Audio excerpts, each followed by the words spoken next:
SCALP cruise ক্ষেপণাস্ত্র এবং guided মিসাইলের পাশাপাশি আত্মঘাতী ড্রোন নিয়ে পাকিস্তানে অভিযান চালায় ভারতীয় সামরিক বাহিনী।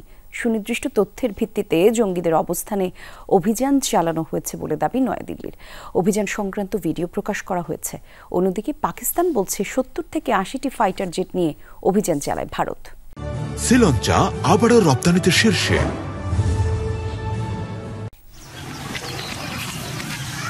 ভারতীয় হামলায় বিধ্বস্ত পাকিস্তানি বিভিন্ন স্থাপনা। স্থানীয়দের দাবি, স্কুল, ধর্মীয় প্রতিষ্ঠানের মতো বেসামরিক স্থান লক্ষ্য করে অভিযান চালায় ভারতীয় বাহিনী। যদিও দিল্লি বলছে সুনির্দিষ্ট তথ্যের ভিত্তিতে চালানো হয়েছে অভিযান। শুধুমাত্র জঙ্গিদের অবস্থানেই চলে হামলা। অভিযান সংক্রান্ত বিভিন্ন ফুটেজও প্রকাশ করেছে ভারতীয় সেনা সদর।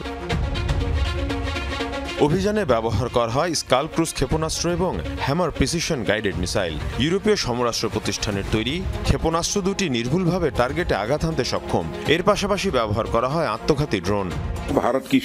আমাদের বাহিনীর সদস্যরা অত্যন্ত সতর্কতার সাথে এই অভিযানে অংশ নেন। নির্দিষ্ট তথ্যের ভিত্তিতে জঙ্গিদের অবস্থানে হামলা হয়েছে, কোনো বেসামরিককে টার্গেট করা হয়নি।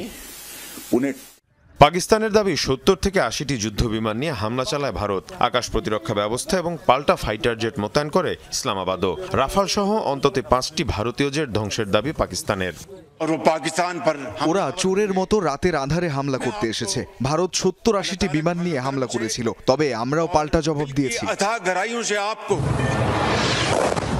আন্তর্জাতিক বিভিন্ন গণমাধ্যম বলছে প্রায় ২৫ মিনিটের মতো স্থায়ী হয় অভিযান, যাতে অন্তত ২৪টি ক্ষেপণাস্ত্র ছোড়ে ভারতীয় যুদ্ধ বিমান।